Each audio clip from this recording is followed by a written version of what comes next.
Coming up on Market to Market, wildfires rage in California, blackening thousands of acres and destroying hundreds of homes. Tobacco growers prepare for Uncle Sam's support of their commodity to go up in smoke. And with a history rooted in moonshine, Midwestern distillers take a shot at value-added farming. Those stories and market analysis with Ted Siefried next. Funding for Market to Market is provided by Grinnell Mutual. You think differently about a customer when you stand in the middle of his dreams. We work to make sure you get covered right. Grinnell Mutual, a policy of working together. Information on finding an agent near you is available at grinnellmutual.com. And by Sukup Manufacturing Company, offering a full line of grain drying and storage equipment and steel buildings. Sukup Manufacturing is on a mission to protect and preserve your crop and the tools that produce it. This is the Friday, September 19 edition of Market to Market, the weekly journal of rural America. Hello, I'm Mike Pearson. A private research group reported late this week that a forward-looking measure of the economy improved last month. The Conference Board's index of leading indicators rose 0.2% in August, marking its 7th consecutive monthly gain. Meanwhile, the government reported Friday that unemployment increased in 24 states last month. Just 2.8% of North Dakotans are without work, giving that state the nation's lowest unemployment rate. And the Midwest's 5.8% jobless rate was the lowest of the 4 U.S. regions, while the West endured the highest at 6.6%. High unemployment, of course, is but one challenge in the West. Parts of Arizona and New Mexico were inundated by torrential rains again this week, while the other extreme wreaked havoc in California and Oregon. It was another week of intense wildfire fighting in Tinder-Dry, California, as thousands of homes were threatened and hundreds more were destroyed. Most of the homes in the danger zone were east and north of Sacramento. The fire more than doubled in size on Thursday to 111 square miles. Winds fueled the rapid expansion overnight, and the blaze was only 5% contained near El Dorado National Forest. The U.S. Forest Service said the wildfire has destroyed a significant amount of timberland and watershed territory. And the latest hotspot is in the Pollock Pines areas east of the state capital. It's extreme fire behavior. You know the location, it's in a canyon, very steep terrain, also very dry fuels after these 3 years of drought that have gone through this area. You know, temperatures are a little warmer, humidities are down, and there's a little bit of breeze on it. Perfect time for a fire to burn. Near Yosemite National Park, 200 homes were evacuated, including one near a lakeside resort where 24 structures were scorched. Earlier in the week, fire near the logging community of Weed damaged or destroyed more than 150 structures, with most of them being homes. High winds pushed the flames into the town near the Oregon-California border, quickly burning through a hillside neighborhood where a church was destroyed. The house up there is no big deal, you know, it can be rebuilt, but this is my family church, you know. It's much more endearing to me. I feel bad for the people who are probably going to be out of work for a long time. I mean, this is already economically depressed area anyway. Further north in Oregon, a wildfire blackened 1.5 square miles in Mount Hood National Forest. State highways were shut down for a time this week because the thick black smoke limited visibility. According to the Centers for Disease Control, tobacco kills more people every year than AIDS, alcohol, car accidents, murders, suicides, drugs, and fires combined. And U.S. demand for tobacco is on the decline. And so are the farms that produce what was once a lucrative commodity in rural America. The 2007 Census of Agriculture revealed that the number of U.S. tobacco operations fell by nearly 90% over the previous 15 years. In October, Uncle Sam will share his last smoke with tobacco producers, and for the first time in decades, growers will be fully exposed to the fundamental law of supply and demand. Next month, the last tobacco buyout checks, amounting to more than $916 million, will be mailed to about 425,000 farmers and landowners. The payments are the last holdovers from a price support and quota system that had guaranteed minimum prices for most of the 20th century. And they close the books on 10 years of payments made to producers to help them transition away from the golden leaf. While tobacco has been cultivated in America for more than 400 years, the federal government began assigning quotas to tobacco farmers 76 years ago in an effort to shore up falling prices. Joe Campbell and the Marlboro Man will be out of our children's reach forever. In 2004, the federal government passed the Fair and Equitable Tobacco Reform Act, which ended the quotas and price support structure. A major component of the legislation provided annual payments over a 10-year period to help producers transition to other crops. Cigarette makers will have paid $10 billion to compensate growers for surrendering their quotas. Producers got another $5 billion from the companies as part of their 1998 settlement of state lawsuits over smoking-related health care costs. When the last checks are cashed, surviving growers will be on their own, forced to find profits in a tremendously competitive global market. But those who remain in the business are thriving right now, and many are producing more leaf than they have in years and enjoying higher prices as well. When the buyout was enacted, most producers left the industry fearing what would happen without government support. But those who continued their walk on tobacco road still produce a commodity valued at $1.5 billion. If you choose to consume our product, that's great. If you choose not to, that's fine. But I plan on staying in this business of growing and harvesting tobacco for as long as I can, and I'll continue to do it and hope to pass it on to my son and maybe future generations. While governments impose hefty taxes on tobacco sales, experts say those revenues do little to offset higher health care costs due to smoking. And sin taxes have a questionable record of persuading people to quit, as does prohibition. When the 18th Amendment prohibiting the production and sale of alcoholic beverages took effect in 1920, it was widely supported by the American public. Within a few years, though, its impact on crime and lost tax revenue were two of the biggest reasons Prohibition was repealed in 1933. One notorious criminal who cashed in on Prohibition-era booze had a penchant for a certain variety distilled clandestinely in Iowa. The rye whiskey has enjoyed somewhat of a renaissance in recent years. And its manufacturers have traded the vices of bootlegging for the virtues of value-added farming. Josh Bittner explains. We got to kiss the pig. Everybody ready now? Get your cameras ready.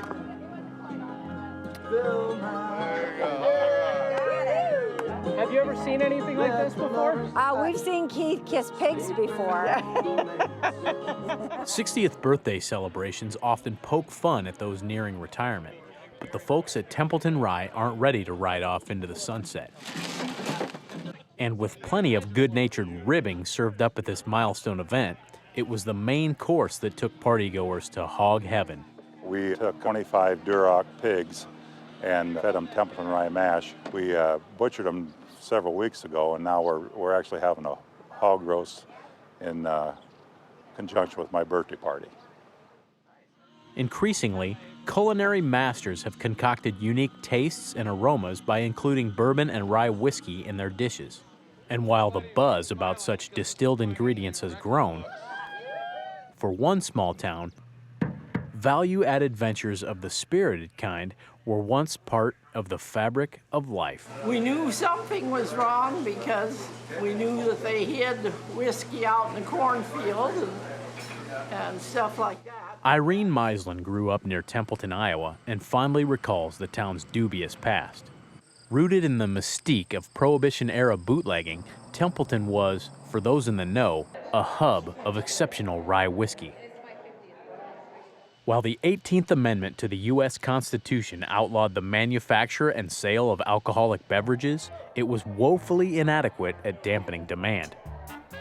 And grassroots entrepreneurs found that operating outside the law, on occasion, could help families make ends meet during the Great Depression. Oh yes, that's what saved the farm. As farmers embraced the valuable and illegal crop, Templeton rye became famous. And once the acclaimed hooch fell into the flask of a certain gangster, the Iowa whiskey solidified its place in history. He was supposedly a customer of Templeton back in the day. It used to be shameful to be associated with Al Capone, and now it's infamous. Following the repeal of Prohibition in 1933, what was essentially a folk recipe for rye whiskey eventually faded into obscurity. It was something I didn't want to see go away, so I set out to make it a legal brand. Capitalizing on nostalgia, along with the Hawkeye State's thirst for all things Iowa, two descendants of bootleggers launched Templeton Rye Spirits in 2006 to great success. However, local residents and recently some fans have been critical of Templeton Rye because distillation of the White Lightning is actually done by a factory in Indiana that handles several whiskey brands. The proprietary mixture, which is claimed to match the original outlaw prescription as close as legally possible, is then shipped back to Iowa in charred oak barrels, bottled and labeled in Templeton. The Alcohol and Tobacco Tax and Trade Bureau, a division of the Treasury Department, which oversees whiskey making in the U.S., presented another hurdle. In order to claim the designation rye whiskey, the agency requires that fermented mash consist of no less than 51% rye. According to the Agriculture Department, total U.S. rye production amounted to more than 7 million bushels in 2013. But that pales compared to the nearly 14 billion bushels harvested by America's corn producers. Europe and Russia produce the lion's share of high-quality rye these days, so U.S. distillers purchase the majority of their commodity from foreign suppliers. While Templeton Rye maintains its own small rye field at its western Iowa facility, the crop is mainly for show. So cooking up the legacy liquor at an established Hoosier State beverage behemoth was a cost-effective strategy. Templeton Rye is forthcoming with that fact, but it also seeks appeasement. A change in labeling was recently announced to clarify where the booze is made, and the company plans to break ground on a new distillery in Templeton within the next few years. Despite the recent controversy, Templeton Rye's Heritage Pork Project has attracted international fascination. But the owners concede the idea to feed spent mash to pigs in order to affect flavor and consistency of pork was likely born over a glass or two of their signature product. So here's the feed. The dark stuff you see in there is the Templeton mash. We're taking what's essentially a commodity product, dried distiller's grain. I mean, it's not like we've thought of anything too new here, but no one's really taking a specific, almost branded form of dried grains and fed it to pigs. After consulting with experts, it was decided that Duroc pigs, known for their hardiness, demeanor, and flavor-imparting intramuscular fat, would be an ideal breed for the experiment. What we tried to do is balance the amino acid composition to make sure we were maximizing muscle deposition. And then from there, we utilized approximately 20% of the Templeton Rye DDGs in order to put those diets together. Though intoxicating to their palates, none of the swine were inebriated by nutritionist Mark Bertram's dietary decree. Each pig consumed roughly 600 pounds of feed during its lifespan at a cost of $75 to $80 per head. Trucking fermented byproduct from the Indiana distillery back to Iowa added additional expense to the niche product. But the prospect of a one-of-a-kind creation outweighed financial concerns. I could see definitely where the consumer could be also intrigued with the process. As somewhat of a connoisseur of Templeton Rye myself, I thought it could be something that would be unique. They're pretty docile. With promising reviews from those on hand at the initial hog tasting in Des Moines, Templeton Rye could be poised to refine and expand production of its pork, much like the old bootleggers did with their manufacture of booze decades ago. I tell people we're whiskey makers, not pig farmers, so I don't know what the future holds with this. We don't get a lot of time to kind of step back and look around and kind of talk about what we've done and where we've come, but it's neat to be here. It's Keith's birthday. We're in our home state of Iowa. We've got all our, bootleggers and really good fans here. So it's kind of a special day, and I think people are having a great time. For Market to Market, I'm Josh Bittner. Next, the Market to Market report. Disappointing export numbers depressed wheat prices this week, dragging corn along for the ride. For the week, December wheat lost 28 cents, while the nearby corn contract moved 7 cents lower. Soybeans also were pressured as the November contract declined by 28 cents. Nearby meal prices followed suit, giving up $14.40 per ton. In the softs, cotton gave back virtually all of last week's gains as the December contract lost $3.61 per hundredweight. In the dairy market, October Class 3 milk gained $1.44, while the deferred contract improved by more than $2. Over in livestock, prices were mixed as the October cattle contract lost 65 cents. Nearby feeders advanced $2.80, and the lean hog contract gained 27 cents. In the financials, the euro lost 3 basis points against the dollar. Crude oil gained 28 cents per barrel. COMEX gold declined by nearly $15 per ounce, and the Goldman Sachs Commodity Index traded more than 2 points lower to settle at 583.40. Here now to lend us his insight on these and other trends is a newcomer to Market, Ted Siefried. Ted, welcome. Thanks, Mike. Nice to be here. We've had a bit of a disappointing week for wheat producers. We saw some export sales come in a little bit lower. Talk to us about how U.S. wheat is priced comparative to the rest of the world. Right, and that's continues to be the problem with wheat, because if you look at the U.S. balance sheet, it doesn't necessarily have this overly bearish tone. But if you look at the global wheat production and the global wheat scenario and the global wheat pricing, that's where the bearishness comes in, along with the other grains, corn and soybeans as well. But globally, we still seem to be overpriced, and we're trying to find that demand. We're trying to buy that demand out with lower prices. The problem is when we move lower, the rest of the world's moving lower with us. So we're trying to find that level where we can see that big uptick in export sales, and we haven't found it yet. For producers out there, how do you handle this kind of a market that just continues to slide lower? We're down 90 cents in 3 weeks in Chicago wheat. Is there a bottom in sight? Well, that's a wonderful question. And you can say the same thing about all of the grains as a whole. It's tough to tell where that global demand is going to kick in and really start to take over. We keep trying lower. Right now, it doesn't look like the low is going to be anytime in the very near future. I kind of look at the corn harvest and when we could potentially put a corn low in. I think it could kind of come at the same sort of time because I do believe a lot of your global end users and your global buyers are kind of waiting to make purchases at similar times, thinking that the corn market could kind of help direct where the wheat market's going to go. All right. Well, now let's jump over to the corn market here.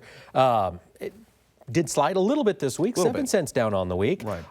We seem to be finding maybe a little bit of stability. A little bit of stability. We did see new contract lows and a new contract low close this week. So technically speaking, the corn market doesn't look overly healthy. Compared to the charts of soybean and wheat, it is the better of the three. But you got to wonder, as we get into the 330 and maybe even to the 320 range in corn, if we are starting to find a near-term bottom or get close to it. We're well below the cost of production now at this point. And really, how willing are producers going to be to sell corn at this point? We're going to have to see a lot of sales happen on harvest. I get the feeling that there's a very large percentage of this current crop that hasn't been sold. So bushels that are getting sold off the combine will be putting pressure on the market. But once we get through that glut of cash sales, we might be set up for a little bit of a rebound at that point. And that leads right into a question we had on Twitter. Tim in Crookston, Minnesota tweeted us at Market to Market, and he said, so Ted, with these low prices coming at harvest, should we just bin everything, focus on fall field work, watch football, and then look at the markets after the first of the year? I love that idea. For the most part, yes, I do agree with that.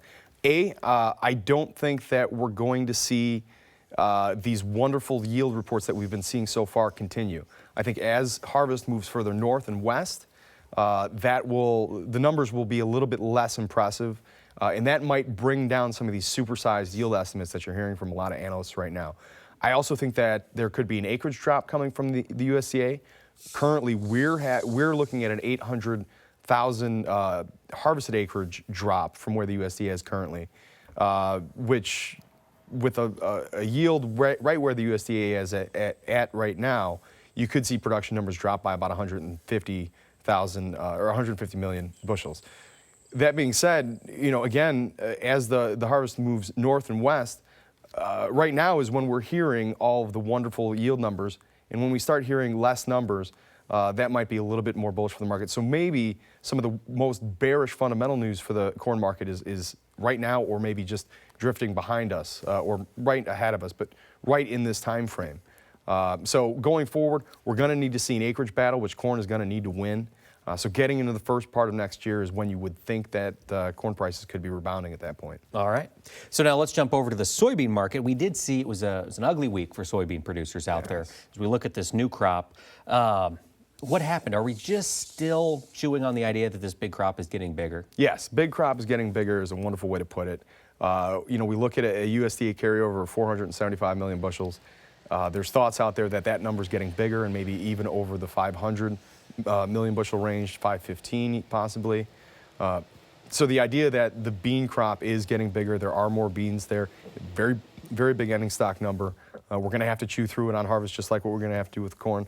And we're sort of moving to the levels that a lot of us have been thinking we should be getting to a few weeks ago. So soybeans, to some extent, might be playing a little bit more catch up, which is why you're seeing wheat and beans, but specifically beans as heavy as they are now, compared to the relative strength in corn. And really, until we get through the bean harvest and absorb this cash glut, there's probably going to be more pressure coming here in the near term. Okay, let's take a quick look at 15 pricing. For producers who are concerned, corn's below the cost of production, beans are quickly approaching it. Right. We're going to see folks look to reduce costs. They're going to, in theory, plant more beans, cheaper cost. Do you go ahead and get some of 15 corn and beans sold? Corn, I think you wait, because I think that acreage battle is coming. Corn's going to really need to price itself into the mix to some extent.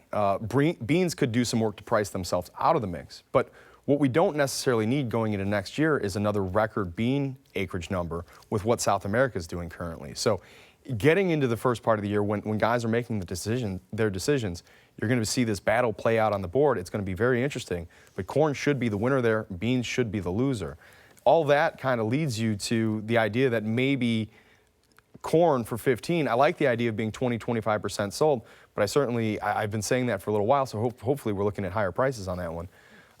As far as beans are concerned, there's still, I think, significant premium in beans to be lost. Okay. So if you're not already there, you should be looking at 15 beans right now. All right. Well, now let's jump over to the cattle industries. We look at fat cattle down on the week. Yep. Are the packers just scaling back? Are we starting to see demand pull back? We are starting to. We're certainly starting to get nervous about that. We've seen cash kind of, for a time there, it was cash higher, higher, higher, higher. Now it's kind of fluctuating a little bit. It's kind of showing the volatility that a lot of times can be indicative of a topping sort of pattern. And then certainly we had the cattle on feed report the end of this week to end this week after markets closed. So the last couple of days have really been positioning in front of that. Cash cattle prices traded at the end of this week after close on Friday quite a bit lower. So that on top of a slightly bearish cattle on feed report could be setting us up for some lower trade on Monday. Okay. Now as we jump over to the feeder cattle market, almost $3 up on the week. Yes. Is that trend going to continue? It certainly justifiably can for the time being. The chart also certainly looks good too, but it really does remind us a lot of what we saw in 2012 with the grains. So you have to be looking at the idea of protecting your downside now at this point also.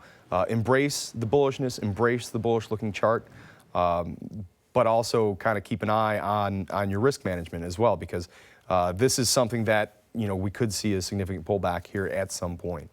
All right, and is the heifer retention proceeding as the market anticipated it would? Are we seeing a lot of heifers stay out of the slaughter mix? Well, on this cattle on feed report that we saw today, placements were down. So the idea there is that hopefully that is what is exactly happening, and we need to see more of that. So yeah, that's looking better than expected. Okay, all right. Well, now let's take a look over at the lean hog markets. We've had, for that market, incredible stability for the past 3 weeks. We're basically within 30 cents of where we were 3 weeks ago. First time we've seen that in a while. Yeah. Is the hog market adjusted to the PED and where things stand today? I don't think so going forward necessarily. As we get into the cooler months, that PEDV issue will start coming back to an extent. That was when it was at its worst point last year. So that still is a concern. In the hog market, you see kind of a difference between what's going on in the front months and what's going on in the back months. If you look at December and beyond, and specifically the winter months, the concern is certainly being built in for PEDV. For the more upfront months, the idea there is we could be seeing more upfront supply coming in a short term. So we've seen really quite volatile markets in the last couple of days. But overall, that volatility has really ended up leaving us basically in the same spot. So it's a little jittery up front. Up in back, there is concern about PEDV coming back. The back end and the deferred months of hogs could stay relatively strong for the time being until we get a better handle on how bad PEDV could be over the next few months. So good advice to go ahead and make some sales out there in those deferred months? That's what we're leading up to, absolutely. Okay, all right, capture the premium while it's there. That's right. Now, this week also, we saw a record close in the Dow to end the week on Friday. Equities going to continue to move higher? Well, we've been saying for a while that equities have been moving towards the overvalued level. We see a lot of things happening globally and within the U.S. that we could certainly make the argument for lower equity prices. With the Fed talking about easing for a considerable time, that does keep things kind of full steam ahead. The chart certainly looks good. We'll see. All right. Thank you for being with us this weekend, My Ted. pleasure. That wraps up this edition of Market to Market, but we'll continue our discussion and answer some of your questions in our Market Plus segment online. You'll also find audio podcasts and streaming video of our program, as well as links to our Twitter feed, Facebook page, and the rest of our social media outlets exclusively at the Market to Market website. And be sure to join us next week when we'll examine the art of auctioneering. Until then, thanks for watching. I'm Mike Pearson. Have a great week. Market to Market is a production of Iowa Public Television, which is solely responsible for its content. Funding for Market to Market is provided by Grinnell Mutual. You think differently about a customer when you stand in the middle of his dreams. We work to make sure you get covered right. Grinnell Mutual, a policy of working together. Information on finding an agent near you is available at grinnellmutual.com. And by Sukup Manufacturing Company. Offering a full line of grain drying and storage equipment and steel buildings, Sukup Manufacturing is on a mission to protect and preserve your crop and the tools that produce it.